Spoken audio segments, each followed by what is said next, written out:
ओम नमो भगवते वासुदेवाय। हरे कृष्ण भक्तों, आप सभी का दिन मंगल हो एवं शुभ हो। आज कार्तिक मास महात्म का 28वां अध्याय मैं आपको बतलाने वाली हूँ।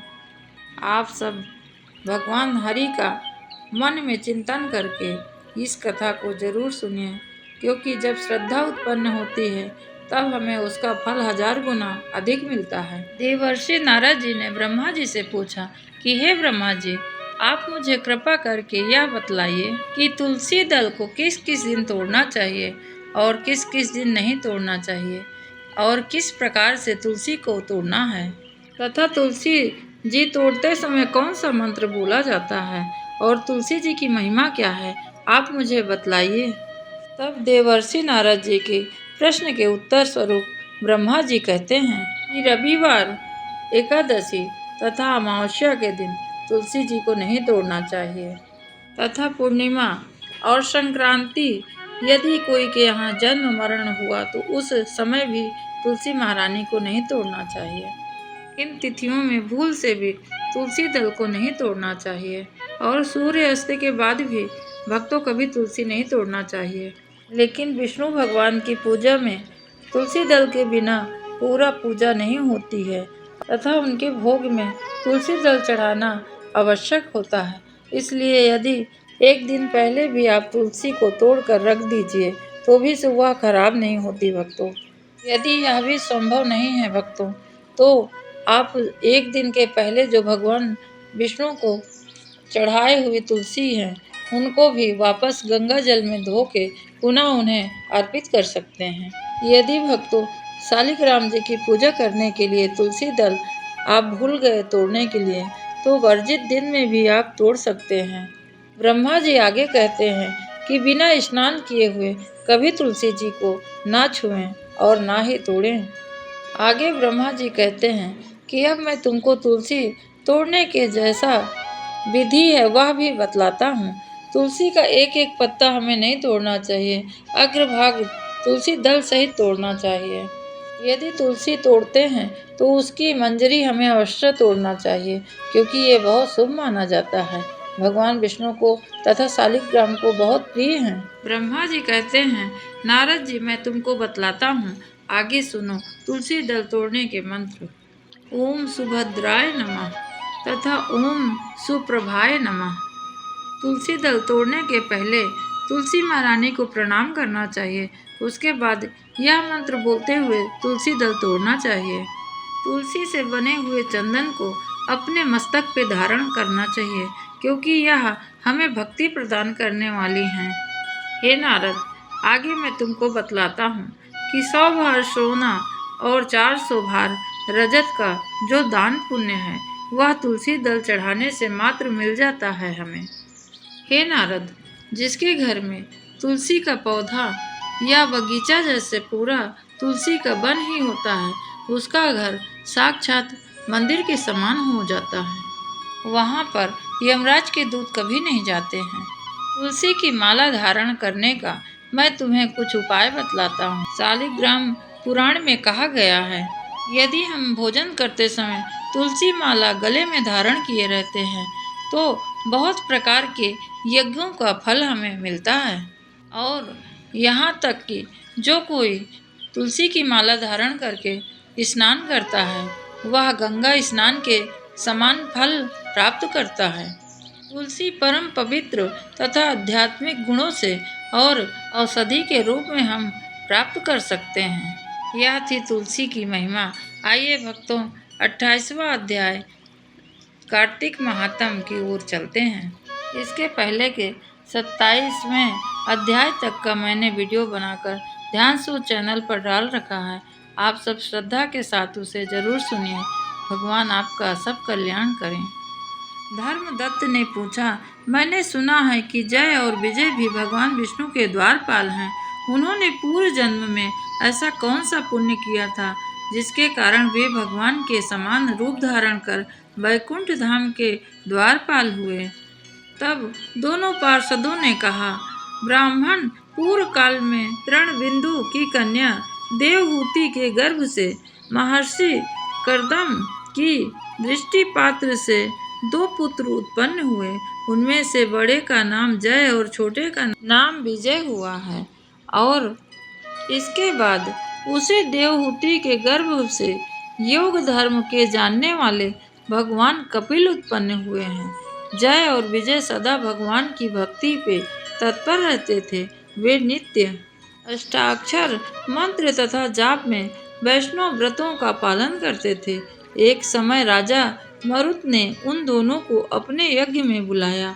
वहां जय ब्रह्मा बनाए गए और विजय आचार्य। उन्होंने यज्ञ को संपूर्ण विधि से पूर्ण की। यज्ञ के अंत में अवभृत स्थान के पश्चात राजा मरुत ने उन दोनों को बहुत सा धन दिया और धन लेकर दोनों भाई अपने आश्रम पर आ गए। परस्पर दोनों में संवाद करने लगे और जय ने कहा, इस धन को बराबर बराबर बांट लिया जाए। विजय का कहना था, नहीं, जिसको जो मिला है उसी के पास वह सब रहेगा। तब जय ने क्रोध में आकर लोभी विजय को श्राप दे दिया, तुम ग्रहण करके और किसी को देते नहीं हो, ग्राह अर्थात मगरमच्छ हो जाओगे। तब जय को श्राप सुनकर विजय ने भी उसे श्राप दे दिया, तुमने मद में भ्रांत होकर श्राप दिया है, इसलिए तुम मातंग अर्थात हाथी की योनि पा जाओ। तत्पश्चात उन्होंने भगवान से श्राप निवृत्ति के लिए प्रार्थना की। श्री भगवान ने कहा, तुम मेरे भक्त हो, तुम्हारा वचन कभी असत्य नहीं होगा। तुम दोनों अपने ही दिए हुए इन श्रापों को भोग कर फिर से मेरे धाम को प्राप्त करोगे। ऐसा कहकर भगवान विष्णु वहां से अंतर्ध्यान हो गए। तदंतर वे दोनों गंड नदी के तट पर ग्रह और अज हो गए। उस योनि में भी उन्होंने पूर्व जन्म का स्मरण उनको बना रहा और वे भगवान विष्णु के व्रत पर तत्पर रहे। किसी समय वह गजराज कार्तिक मास में स्नान के लिए गंड नदी गया और तो उसी समय मगरमच्छ ने श्राप के हेतु को स्मरण करते हुए उस गज को पकड़ लिया और मगरमच्छ के पकड़े जाने पर गजराज ने भगवान को याद करते हुए रमानाथ का स्मरण किया। तभी भगवान विष्णु शंख चक्र गदा धारण किए हुए वहां प्रकट हो गए। उन्होंने चक्र चला के मगरमच्छ गजराज का उद्धार किया और उन्हें अपने ही जैसा रूप देकर बैकुंठ धाम को ले गए। तब से वह स्थान हरि क्षेत्र के नाम से प्रसिद्ध है।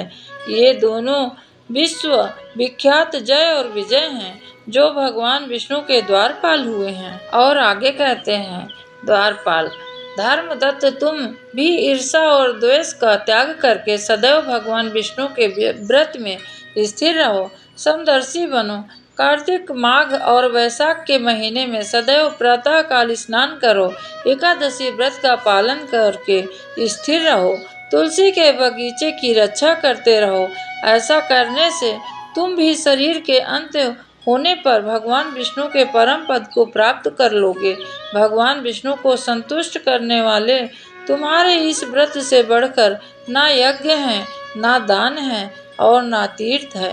विप्रवर, तुम धन्य हो जिसके व्रत के आधे भाग का फल पाकर यह स्त्री हमारे द्वारा वैकुंठ धाम ले जाई गई है। और नारद जी कहते हैं, हे राजन, धर्मदत्त को इस प्रकार उपदेश देकर दोनों विमानधारी पार्षद उस कला को लेकर वैकुंठ धाम को चले गए। धर्मदत्त जीवन भर भगवान के व्रत में स्थिर रहे और देह छोड़ते समय बाद में उन्होंने अपने दोनों स्त्रियां सहित वैकुंठ धाम को प्राप्त कर लिया। इस प्राचीन इतिहास को जो सुनता है और जो सुनाता है, सद्गुरु भगवान की कृपा से उनका सानिध्य प्राप्त कराने वाली उत्तम गति को प्राप्त करता है। यह थी भक्तों कार्तिक महात्म 28वां अध्याय की कथा। आइए अब 29वां अध्याय की ओर चलते हैं। राजा पृथु ने कहा, हे मुनि श्रेष्ठ नारद जी, आपने कला द्वारा मुक्ति पाए जाने की बात मुझे बताई और जिससे मैं ध्यान पूर्वक सुना हूँ। हे नारद जी, यह काम उन दोनों नदियों के प्रभाव से हुआ था। कृपया यह मुझे बताने की कृपा करिए। तब नारद जी कहते हैं, हे राजन, कृष्णा नदी साक्षात भगवान श्री कृष्ण महाराज के शरीर से और वेणी नामक नदी भगवान शंकर का शरीर है। इन दोनों नदियों के संगम का महात्म श्री ब्रह्मा जी के वर्णन करने में समर्थ नहीं है। फिर मैं किस प्रकार से कहूँ? क्योंकि आपने पूछा है, इसलिए मैं आपको इनकी उत्पत्ति का वृत्तांत सुनाता हूँ। ध्यान पूर्वक सुनिए। 700 मनवंतर के आरंभ में ब्रह्मा जी ने सहा पर्वत के शिखर पर यज्ञ करने का निश्चय किया। वह भगवान विष्णु, भगवान शंकर तथा सभी समस्त देवताओं सहित यज्ञ की सामग्री लेकर उस पर्वत के शिखर पर पहुंच गए। महर्षि भृगु आदि ऋषियों ने ब्रह्म मुहूर्त में उन्हें दीक्षा देने का विचार किया। तत्पश्चात भगवान विष्णु ने ब्रह्मा जी की भार्या त्वरा को बुलवाया। वह बड़ी धीमी गति से आ रही थी। इस बीच भृगु जी ने भगवान विष्णु से पूछा, हे प्रभु, आपने त्वरा को शीघ्रता से बुलाया था, वह क्यों नहीं आई है? ब्रह्म मुहूर्त निकल जाएगा। इस पर भगवान विष्णु बोले, यदि त्वरा यथा समय यहाँ नहीं आ जाती हैं, तो आप गायत्री को ही स्त्री मानकर दीक्षा विधान कर दीजिएगा। क्या गायत्री पुण्य कर्म में ब्रह्मा जी की स्त्री नहीं हो सकती हैं? नारद जी ने कहा, हे राजन, भगवान विष्णु की इस बात का समर्थन करते भगवान शंकर जी ने कहा कि यह भी किया जा सकता है। यह बात सुनकर भृगु जी ने गायत्री को ही ब्रह्मा जी के दाईं ओर बिठाकर दीक्षा विधान आरंभ कर दिया। जिस समय ऋषि मंडल गायत्री को दीक्षा देने लगा, उसी समय त्वरा भी यज्ञ मंडल में आ पहुंची। ब्रह्मा जी के दाईं ओर गायत्री को बैठा देखकर ईर्ष्या से कुपित होकर त्वरा बोली, जहाँ अपूज्यों की पूजा और पूज्यों की अप्रतिष्ठा होती है, वहाँ पर दुर्भिक्ष, मृत्यु तथा भय तीनों अवश्य हुआ करते हैं। यह गायत्री ब्रह्मा जी की दाईं ओर मेरे स्थान पर विराजमान हुई हैं, इसलिए यह अदृश्य बहने वाली नदी होंगी। आप सभी देवताओं ने मेरे स्थान पर इन्हें बिठाया है, इसलिए आप सभी जड़ रूप में नदियां होंगे। नारद जी ने राजा पृथु से कहते हैं, हे राजन, इस प्रकार से त्वरा के श्राप को सुनकर गायत्री क्रोध से आग बबूला होकर अपने होंठ चबाने लगी। देवताओं के मना करने पर भी उन्होंने उठकर त्वरा को श्राप दे दिया। गायत्री कहने लगी, त्वरा, जिस प्रकार ब्रह्मा जी तुम्हारे पति हैं, उसी प्रकार मेरे भी पति हैं। तुमने व्यर्थ ही श्राप दे दिया, इसलिए तुम भी नदी हो जाओ। तब देवताओं में खलबली मच गई। सभी देवता त्वरा को प्रणाम कर बोले, हे देवी, तुमने ब्रह्मा आदि समस्त देवताओं को श्राप दिया है, वह उचित नहीं है, क्योंकि यदि हम सब जड़ रूप से नदियां हो जाएंगे, तो फिर निश्चय ही यह तीनों लोक नहीं बच पाएंगे। चूंकि यह श्राप तुमने पहले बिना विचारे किया है, इसलिए यह श्राप तुम वापस ले लो। त्वरा कहती हैं, हे देवगण, आपके द्वारा यज्ञ के आरंभ में गणेश पूजन न किए जाने पर कारण यही यह विघ्न उत्पन्न हुआ है। मेरा यह श्राप कदापि खाली नहीं जा सकता है, इसलिए आप सभी अपने अंगों से जड़ीभूत होकर अश्वमेय नदियां बनोगे। हम दोनों सौतने भी अपने अपने वंशों पश्चिमों में बहने वाली नदियां बनेंगी। नारद जी इस प्रकार राजा पृथु से कहते हैं, हे राजन, त्वरा के इस वचन को सुनकर भगवान विष्णु, शंकर आदि सभी देवता अपने अपने अंशों से नदियां बन गए। भगवान विष्णु के अंश से कृष्णा, भगवान शंकर के अंश से वेणी तथा ब्रह्मा जी के अंश से ककुदमवती नामक नदियां उत्पन्न हो गईं। समस्त देवताओं ने अपने अंशों को जड़ बनाकर वहीं सह पर्वत पर फेंक दिया। फिर उन लोगों के अंश से पृथक पृथक नदियों के रूप में बहने लगीं। देवताओं के अंश से सहस्त्रों की संख्या में पश्चिम की ओर बहने वाली नदियां उत्पन्न हो गईं। गायत्री और त्वरा दोनों पश्चिम की ओर बहने वाली नदियां होकर एक साथ बहने लगीं। उन दोनों का नाम सावित्री पड़ा तथा ब्रह्मा जी ने यज्ञ स्थान पर भगवान विष्णु तथा भगवान शिव की स्थापना कर दोनों देवता महाबल तथा अति बल के नाम से प्रसिद्ध हुए। हे राजन, कृष्णा और वेणी नदी की उत्पत्ति का वर्णन मैंने कहा है और इसे जो मनुष्य सुनेगा वह नदियों के दर्शन और स्नान का फल उसे प्राप्त होगा। इस प्रकार नारद जी ने राजा पृथु को बतलाया। आज का 29वां अध्याय कार्तिक मास महात्म्य यहीं समाप्त होता है। आप सभी भक्तों को एक बार हृदय से आभार प्रकट करती हूँ। हरे कृष्णा।